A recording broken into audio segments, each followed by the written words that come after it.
हरे कृष्णा। परम बुद्धिमान अर्जुन बड़े प्रसन्न होकर उस अद्भुत चाल से चलने वाले सूर्य स्वरूप दिव्य रथ के द्वारा ऊपर की ओर जाने लगे। धीरे धीरे धर्मात्मा मनुष्यों के दृष्टिपथ से वे दूर हो गए। ऊपर जाके उन्होंने सहस्त्रों अद्भुत विमान देखे। वहां न सूर्य प्रकाशित होते हैं न चंद्रमा। अग्नि की प्रभा भी वहां काम नहीं देती है। वहां स्वर्ग के निवासी अपने पुण्य कर्मों से प्राप्त हुई अपनी ही प्रभा से प्रकाशित होते हैं। यहाँ प्रकाशमान तारों के रूप में जो दूर होने के कारण दीपक की भांति छोटे और बड़े प्रकाश पुंज दिखाई देते हैं, उन सभी प्रकाशमान स्वरूपों को पांडुनंदन अर्जुन ने देखा, जो अपने अपने अधिष्ठानों में अपनी ही ज्योति से दीप्यमान हो रहे थे। उन लोकों में वे सिद्ध राजर्षि वीर निवास करते थे, जो युद्ध में प्राण देकर वहां पहुंचे थे। सैकड़ों झुंड के झुंड तपस्वी पुरुष स्वर्ग में जा रहे थे, जिन्होंने तपस्या द्वारा उस पर विजय पाई थी। सूर्य के समान प्रकाशमान सहस्त्रों गंधर्वों, गुहकों, ऋषियों और अप्सराओं के समूह को और उनके स्वतः प्रकाशित होने वाले लोकों को देखकर अर्जुन को बड़ा आश्चर्य होता था। अर्जुन ने प्रसन्नता पूर्वक मातली से उसके विषय में पूछा। तब मातली ने उनसे कहा, कुंती कुमार, ये वे पुण्य आत्माएं हैं, ये वे ही पुण्य पुरुषमय पुरुष हैं जो अपने अपने लोकों में निवास करते हैं।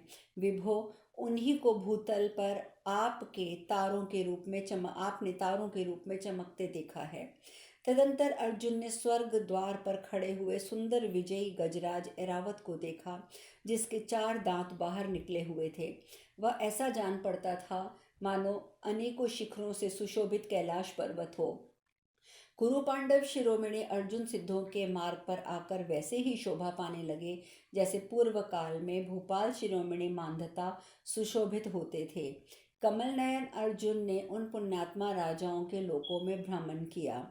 इस प्रकार महायशस्वी पार्थ ने स्वर्ग लोक में विचरते हुए आगे जाकर इंद्रपुरी अमरावती का दर्शन किया। इस प्रकार वन पर्व के अंतर्गत इंद्रलोकाभिगमन पर्व में 42वां अध्याय पूर्ण हुआ। वैशंपायन जी आगे कहते हैं, राजन, अर्जुन ने सिद्धों और चारणों से सेवित उस रम्य अमरावती पुरी को देखा, जो सभी ऋतुओं के कुसुमों से विभूषित पुण्यमय वृक्षों से सुशोभित थी। वहां सुगंध युक्त कमल, पवित्र गंध वाले अन्य पुष्पों की पवित्र गंध से मिली हुई वायु मानो व्यंजन डुला रही थी। अप्सराओं से सेवित दिव्य नंदन वन का भी उन्होंने स्पर्श किया, जो दिव्य पुष्पों से भरे हुए वृक्षों द्वारा मानो उन्हें अपने पास बुला रहा था। उन्होंने तपस्या नहीं की थी, जो अग्निहोत्र से दूर रहे हैं और जिन्होंने युद्ध में पीठ दिखा दी है, वैसे लोग पुण्य आत्माओं के उस लोक का दर्शन भी नहीं वे तो कर सकते। जिन्होंने यज्ञ नहीं किया है, व्रत का पालन नहीं किया है, जो वेद और श्रुतियों के स्वाध्याय से दूर रह रहे हैं, जिन्होंने तीर्थों में स्नान नहीं किया है तथा जो यज्ञ और दान आदि सत्कर्मों से वंचित रहते हैं, ऐसे लोगों को भी पुण्य लोकों का दर्शन नहीं हो सकता। जो यज्ञों में विघ्न डालने वाले नीच, शराबी, गुरुपत्नी गामी, मांसाहारी और दुरात्मा हैं, वे तो किसी भी प्रकार से उस दिव्य लोक का दर्शन नहीं पा सकते हैं। यहाँ सब और दिव्य संगीत गूंज रहा था। इस दिव्य वन का दर्शन करते हुए महाबाहु देवराज इंद्र की प्रिय नगरी अमरावती में प्रवेश किया। यहाँ कोई दुरात्मा नहीं था, कोई विघ्न डालने वाला नहीं था, कोई नीच, शराबी, गुरु पत्नीगामी या मांसाहारी या कोई किसी भी प्रकार का दुरात्मा नहीं था। वहां स्वेच्छानुसार गमन करने वाले देवताओं के सहस्त्रों विमान स्थिर भाव से खड़े थे और हजारों इधर उधर आते जाते थे। उन सबको पांडुनंदन अर्जुन ने देखा। उस समय गंधर्व और अप्सराएं उनकी स्तुति कर रही थी। फूलों की सुगंध का भार वहन करने वाली पवित्र मंद मंद वायु मानो उनके लिए चंवर डुला रही थी। तदंतर देवताओं, गंधर्वों, सिद्धों और महर्षियों ने अत्यंत प्रसन्न होकर अनायास ही महान कर्म करने वाले कुंती कुमार का स्वागत सत्कार किया। कहीं उन्हें आशीर्वाद मिलता तो कहीं स्तुति प्रशंसा प्राप्त होती। स्थान स्थान पर दिव्य वाद्यों की मधुर ध्वनि से उनका स्वागत हो रहा था। इस प्रकार महाबाहु अर्जुन शंख और दुदुम्बियों के गंभीर नाद से गूंजते हुए सुरवीथी नाम से प्रसिद्ध विस्तृत नक्षत्र मार्ग पर चलने लगे। इंद्र की आज्ञा से कुंती कुमार का सब और स्तवन हो रहा था और इस प्रकार वे गंतव्य मार्ग पर बढ़ते जा रहे थे। वहां साध्य, विश्वदेव, मरुदगण, अश्वनी कुमार, आदित्य, वसु, रुद्र और विशुद्ध महर्षिगण तथा अनेक राज ऋषिगण एवं दिलीप आदि बहुत से राजा, तुम्बरुदु, नारद, हाहा, हुहु आदि गंधर्वगण विराजमान थे। शत्रुओं का दमन करने वाले कुरुनंदन अर्जुन ने उन सब से विधि पूर्वक मिलकर अंत में 100 यज्ञों का अनुष्ठान करने वाले देवराज इंद्र का दर्शन किया।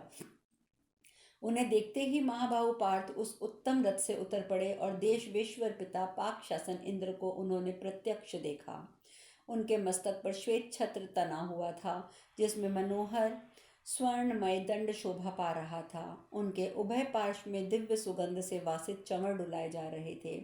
विश्व वसु आदि गंधर्व स्तुति और वंदना पूर्वक उनके गुण गाते थे। श्रेष्ठ महर्षिगण ऋग्वेद, यजुर्वेद, सामवेद के इंद्र देवता संबंधी मंत्रों द्वारा उनका स्तवन कर रहे थे। तदंतर बलवान कुंती कुमार ने निकट जाकर देवेंद्र के चरणों में मस्तक रख दिया और उन्होंने अपनी गोल गोल मोटी भुजाओं से उठाकर अर्जुन को हृदय से लगा लिया। तत्पश्चात इंद्र ने अर्जुन का हाथ पकड़कर अपने देवर्षि सेवित पवित्र सिंहासन पर पास में बिठा लिया। तब शूरवीरों का संहार करने वाले देवराज ने विनीत भाव से आए हुए अर्जुन का मस्तक सूंघा और उन्हें अपने पास बिठाया। उस समय सहस्त्र नेत्रधारी देवेंद्र के आदेश से उनके सिंहासन पर बैठे हुए अपरिमित प्रभावशाली कुंती कुमार दूसरे इंद्र की भांति शोभा पा रहे थे। इसके बाद वृतासुर के शत्रु इंद्र ने पवित्र गंधयुक्त हाथ से बड़े प्रेम के साथ अर्जुन को सब प्रकार के आश्वासन देते हुए उसके मुख को स्पर्श किया। अर्जुन की सुंदर भुजाएं प्रत्यंजा खींचकर बाण चलाने की रगड़ से कठोर हो गई थी। वे देखने में सोने के खंभे जैसी जान पड़ती थी। देवराज उन भुजाओं पर धीरे धीरे हाथ फेरने लगे। वज्रधारी इंद्र वज्र धारण जनित चिन्ह से सुशोभित दाहिने हाथ से अर्जुन को बार बार सांत्वना देते हुए उनकी भुजाओं को धीरे धीरे थपथपाने लगे। सहस्त्र नयनों से सुशोभित वृत्त सूदन इंद्र निद्रा विजयी अर्जुन को मुस्कुराते हुए से देख रहे थे। उस समय इंद्र की आंखें हर्ष से खिल उठी थी। वे उन्हें देखने से तृप्त नहीं होते थे। जैसे कृष्ण पक्ष की चतुर्दशी को उदित हुए सूर्य और चंद्रमा आकाश की शोभा बढ़ाते हैं, उसी प्रकार एक सिंहासन पर बैठे हुए देवराज इंद्र और कुंती कुमार अर्जुन देव सभा को सुशोभित कर रहे थे। उस समय वहां समागम में निपुण तुम्बरु आदि श्रेष्ठ गंधर्वगण समागम के नियम अनुसार अत्यंत मधुर स्वर में गाथा गान करने लगे। उनके कटि प्रदेश बहुत ही सुंदर थे। नृत्य करते करते जैसे समस्त सृष्टि में वहां पर उपस्थित गंधर्व कन्याएं, उर्वशी, मिश्री, दंडगौरी, वरुथनी आदि अप्सराएं सभी कंपमान कर रहे थे। उनके कटाक्ष, हाव भाव तथा माधुर्य मन, बुद्धि एवं चित्त की संपूर्ण वृत्तियां अपहरण कर रहे थी। इस प्रकार महाभारत के अंतर्गत इंद्रलोकाभिगमन में इंद्र दर्शन अभिविषयक 33वां अध्याय पूर्ण हुआ। वैशंपायन जी आगे कहते हैं, जन्मेजय, तदंतर देवराज इंद्र का अभिप्राय जानकर देवताओं और गंधर्वों ने उत्तम अर्घ्य लेकर कुंती कुमार अर्जुन का भी यथोचित पूजन किया। राजकुमार अर्जुन को पाद्य, अर्घ्य, आचमनीय आदि उपचार अर्पित करके देवताओं ने उन्हें इंद्र भवन में पहुंचा दिया। इस प्रकार देव समुदाय से पूजित हो पांडु कुमार अर्जुन अपने पिता के घर में रहने और उनके उपसंहार सहित महान अस्त्रों की शिक्षा ग्रहण करने लगे। उन्होंने इंद्र के हाथ से उनके प्रिय एवं दुस्सह अस्त्र वज्र और भारी गड़गड़ाहट पैदा करने वाली अश्नियों को ग्रहण किया, जिनका प्रयोग करने पर जगत में मेघों की घटा घिर जाती है और मयूर नृत्य करने लगते हैं। सब अस्त्रों की शिक्षा ग्रहण कर लेने पर पांडुपुत्र पार्थ ने अपने भाइयों को स्मरण किया, परंतु पुरंदर के विशेष अनुरोध से वे मानव गणना के अनुसार 5 वर्षों तक वहां सुखपूर्वक ठहरे रहे। तदंतर इंद्र के अस्त्र शिक्षा में निपुण कुंती कुमार से उपयुक्त अवसर आने पर कहा, कुंती नंदन, तुम चित्रसेन से नृत्य और गीत के शिक्षक की भी शिक्षा ग्रहण करो। कुंती नंदन, मनुष्य लोक में जो अब तक प्रचलित नहीं है, देवताओं की उस वाद्य कला का ज्ञान प्राप्त करो, इसमें तुम्हारा ही भला होगा। चित्रसेन ने उन्हें गीत वाद्य नृत्य की बार बार शिक्षा दी, तो भी द्युत जनित अपमान का स्मरण करके तपस्वी अर्जुन को तनिक भी शांति नहीं मिली।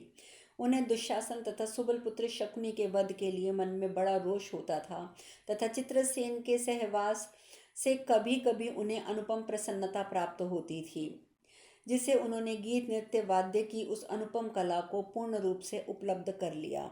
शत्रु वीरों का हनन करने वाले वीर अर्जुन नृत्य संबंधी अनेक गुणों की शिक्षा प्राप्त कर चुके थे। वाद्य गीत विषयक सभी गुण उन्होंने सीख लिए, तथापि भाइयों तथा कुंती माता का स्मरण करके अब उन्हें चैन नहीं पड़ रहा था। इस प्रकार इंद्रलोकाभिगमन पर्व में अर्जुन का अस्त्र शस्त्र दीक्षा से संबंध रखने वाला 44वां अध्याय पूर्ण हुआ। वैशंपायन जी कहते हैं, जन्मेजय, एक समय इंद्र ने अर्जुन के नेत्र उर्वशी के प्रति आसक्त जानकर चित्रसेन गंधर्व को बुलाया और प्रथम ही एकांत में उनसे ये बात कही, गंधर्वराज, तुम मेरे भेजने से आज अप्सराओं में श्रेष्ठ उर्वशी के पास जाओ। पुरुष श्रेष्ठ, तुम्हें वहां भेजने का उद्देश्य ये है कि उर्वशी अर्जुन की सेवा में उपस्थित हो। जैसे अस्त्र विद्या सीख लेने के पश्चात अर्जुन को मेरी आज्ञा से तुमने संगीत विद्या द्वारा सम्मानित किया है, उसी प्रकार वे स्त्री संग विशारद हो सकें, ऐसा प्रयत्न करो। इंद्र के इस प्रकार कहने पर तथास्तु कहकर उनसे आज्ञा ले गंधर्व राज चित्रसेन सुंदरी अप्सरा उर्वशी के पास गए। उनसे मिलकर वे बहुत प्रसन्न हुए। उर्वशी ने चित्रसेन को आया जानकर स्वागत पूर्वक उनका सत्कार किया। जब वे आराम से बैठ गए तब सुखपूर्वक सुंदर आसन पर बैठी हुई उर्वशी ने मुस्कुरा कर कहा, सुश्रुणी, तुम्हें मालूम होना चाहिए कि स्वर्ग के एकमात्र सम्राट इंद्र ने, जो तुम्हारे कृपा प्रसाद का अभिनंदन करते हैं, मुझे तुम्हारे पास भेजा है। उन्हीं की आज्ञा से मैं यहाँ आया हूँ। जो अपने स्वाभाविक सद्गुण, श्रीशील, मनोहर रूप, उत्तम व्रत और इंद्रिय संयम के कारण देवताओं और मनुष्यों में विख्यात हैं, बल पराक्रम के द्वारा जिनकी सर्वत्र प्रसिद्धि है, जो सबके प्रिय, प्रतिभाशाली, वर्चस्व, तेजस्वी, क्षमाशील और ईर्ष्या रहित हैं, जिन्होंने 6 अंगों सहित 4 वेद, उपनिषदों, पंचम वेद, इतिहास, पुराण का अध्ययन किया है, जिन्हें गुरु शुश्रूषा और 8 गुणों से युक्त मेधा शक्ति प्राप्त है, जो ब्रह्मचर्य पालन, कार्य दक्षता, संतान तथा युवावस्था के द्वारा अकेले ही देवराज इंद्र की भांति स्वर्गलोक की रक्षा करने में समर्थ हैं, जो अपने ही मुख से अपने गुणों की प्रशंसा कभी नहीं करते हैं, जो दूसरों को सम्मान देते हैं, अत्यंत सूक्ष्म विषय को भी स्थूल की भांति शीघ्र समझ लेते हैं, सबसे प्रिय वचन बोलते हैं, जो अपने सुहृदों के लिए नाना प्रकार के अन्नपान की वर्षा करते और सदा सत्य बोलते हैं, जिनका सर्वत्र आदर होता है, जो अच्छे वक्ता और मनोहर रूप वाले होकर भी अहंकार शून्य हैं, जिनके हृदय में अपने प्रेमी भक्तों के लिए अत्यंत कृपा भरी हुई है, जो कांतिमान, प्रिय, प्रतिज्ञा पालन एवं युद्ध में स्थिरता पूर्वक डटे रहने वाले हैं, जिनके सद्गुणों की दूसरे लोग स्पृहा रखते हैं, उन्हें गुणी गुणों के कारण जो महेंद्र और वरुण के समान आदरणीय माने जाते हैं, उस वीरवर अर्जुन को तो तुम अच्छी तरह जानती हो। उन्हें स्वर्ग में आने का फल अवश्य मिलना चाहिए। तुम देवराज की आज्ञा के अनुसार आज अर्जुन के चरणों के समीप जाओ। कल्याणी, तुम ऐसा प्रयत्न करो जिससे कुंती कुमार धनंजय तुम पर प्रसन्न हो। चित्रसेन के ऐसा कहने पर उर्वशी के अधरों पर मुस्कान दौड़ गई। उसने इस आदेश को अपने लिए बड़ा सम्मान समझा। अनेक सुंदरी उर्वशी उस समय अत्यंत प्रसन्न होकर चित्रसेन से बोली, गंधर्वराज, तुमने जो अर्जुन के लेश मात्र गुणों का मेरे सामने वर्णन किया है, वह सब सत्य है। मैं दूसरों के मुख से उनकी प्रशंसा सुनने के लिए भी व्यथित हो उठी हूँ। अतः इससे अधिक मैं अर्जुन का क्या वर्णन करूँ। महेंद्र की आज्ञा से, तुम्हारे प्रेम पूर्ण बर्ताव से तथा अर्जुन के सद्गुण समुदाय से मेरा उनके प्रति काम भाव हो गया है। अतः अब तुम जाओ, मैं इच्छानुसार सुखपूर्वक उनके स्थान पर यथा समय चली जाऊंगी। इस प्रकार महाभारत वन पर्व के अंतर्गत इंद्रलोक अभिगमन पर्व में चित्रसेन उर्वशी संवाद विषयक 45वां अध्याय पूर्ण हुआ। वैशंपायन जी आगे कहते हैं, जन्मेजय, तदंतर कृतकृत्य हुए गंधर्व राज चित्रसेन को विदा करके पवित्र मुस्कान वाली उर्वशी ने अर्जुन से मिलने के लिए उत्सुक हो स्नान किया। धनंजय के रूप सौंदर्य से प्रभावित उनका हृदय काम बाण के बाणों द्वारा अत्यंत विघ्न हो रहा था। पद्मा दाग्नि से जल रही थी, दग्ध हो रही थी। स्नान के पश्चात चमकीले और मनोरम आभूषण धारण किए, सुगंधित दिव्य पुष्पों के हारों से अपने को अलंकृत किया। फिर मन ही मन संकल्प किया, दिव्य बिछौनों से सजी हुई एक सुंदर विशाल शैया बिछी हुई है। उसका हृदय सुंदर और प्रियतम के चिंतन में एकाग्र था। उसने मन की भावना द्वारा ही ये देखा कि कुंती कुमार अर्जुन उसके पास आ गए हैं और उनके साथ वो रमण कर रही है। संध्या को चंद्रोदय होने पर चारों ओर चांदनी छिटक गई। उस समय वह अप्सरा अपने भवन से निकलकर अर्जुन के निवास स्थान की ओर चली। उसके कोमल घुंघराले लंबे केशों का समूह वेणी के रूप में आबद्ध था। उसने कुमुद पुष्पों के गुच्छे लगे हुए थे। इस प्रकार सुशोभित वह अर्जुन के गृह की ओर बढ़ी जा रही थी। चलते समय सुंदर हारों से विभूषित उर्वशी उर्वशी जैसे कमर को लचका कर चलने लगी। उस पर दिव्य अंगराग लगाए गए थे, वे दिव्य चंदन से चर्चित हो रहे थे। वह सुंदर और महीन वस्त्रों से आच्छादित थी। वह कामदेव का उज्जवल मंदिर जान पड़ती थी। नाभि के नीचे के भाग में पर्वत के समान जैसे विशाल ऊंचा स्थूल प्रतीत होता था। उसके दोनों चरणों में गुल्फ टखने टखने भी सुंदर चमक रहे थे। उसके तलवे और उंगलियां भी लाल रंग की थी। उसके पैर कछुए की पीठ के समान ऊंचे होने के साथ ही घुंघरुओं के चिन्ह से सुशोभित थे। वह अल्प सुरापान से, संतोष से, काम से और नाना प्रकार की विलासिताओं से युक्त होने के कारण अत्यंत दर्शनीय हो रही थी। मन और वायु के समान तीव्र वेग से चलने वाली वह पवित्र मुस्कान से सुशोभित अप्सरा क्षण भर में पांडु कुमार अर्जुन के महल में जा पहुंची। नरश्रेष्ठ जन्मेजय महल में पहुंचकर वह ठहर गई। उस समय द्वारपालों ने अर्जुन को उसके आगमन की सूचना दी। तब सुंदर नेत्रों वाली उर्वशी रात्रि में अर्जुन के अत्यंत मनोहर और उज्जवल भवन में उपस्थित हुई। राजन अर्जुन संशक हृदय से उसके सामने गए। उर्वशी को आई देख अर्जुन के नेत्र मुंद गए। तब उन्होंने उसके चरणों में प्रणाम करके उसको गुरुजनित सत्कार किया। शेष कथा कल। हरे कृष्णा, हरे कृष्णा, हरे कृष्णा।